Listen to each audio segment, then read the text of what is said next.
تنوین دو زبر دو زبر دو زیر دو زیر دو پیش کو دو پیش کو تنوین کہتے ہیں تنوین کہتے ہیں جس حرف پر جس حرف پر دو زبر دو زبر دو زیر دو زیر دو پیش ہو دو پیش ہو اسے منون کہتے ہیں اسے منون کہتے ہیں تنوین اور تنوین اور نون ساکن کی نون ساکن کی آواز آواز یکساں ہوتی ہے یکساں ہوتی ہے جیسے جیسے حمزہ دو زبر ان حمزہ دو زبر ان حمزہ دو زیر ان حمزہ دو زیر ان حمزہ دو پیش ان حمزہ دو پیش ان ان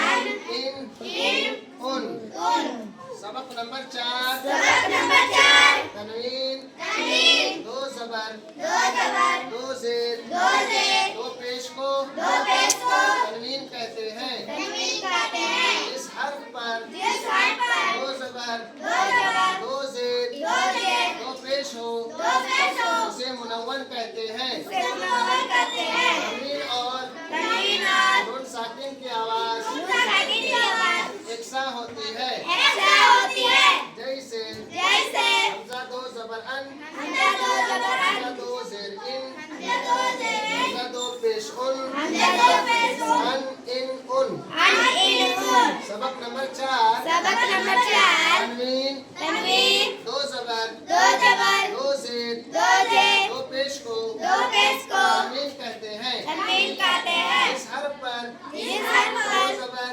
دو زبر دو زیر دو زیر دو پیش ہو دو پیش ہو اسے منون کہتے ہیں اسے منون کہتے ہیں تنوین اور تنوین اور نون ساکن کی آواز نون ساکن کی آواز یکساں ہوتی ہے یکساں ہوتی ہے جیسے جیسے حمزہ دو زبر ان حمزہ دو زبر ان حمزہ دو زیر ان حمزہ دو زیر ان حمزہ دو پیش ان حمزہ دو پیش ان ان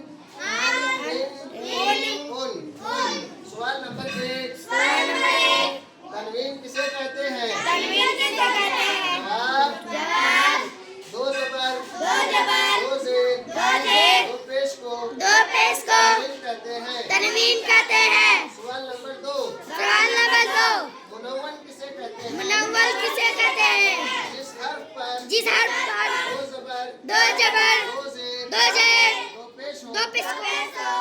اسے منون کہتے ہیں اسے منول کہتے ہیں سوال نمبر 3 سوال نمبر 3 تنوین اور تنوین اور نون ساکن میں نون ساکن میں کیا فرق ہے کیا فرق ہے جواب جواب تنوین اور تنوین اور نون ساکن میں نون ساکن میں لکھنے کا فرق ہے لکھنے کا فرق ہے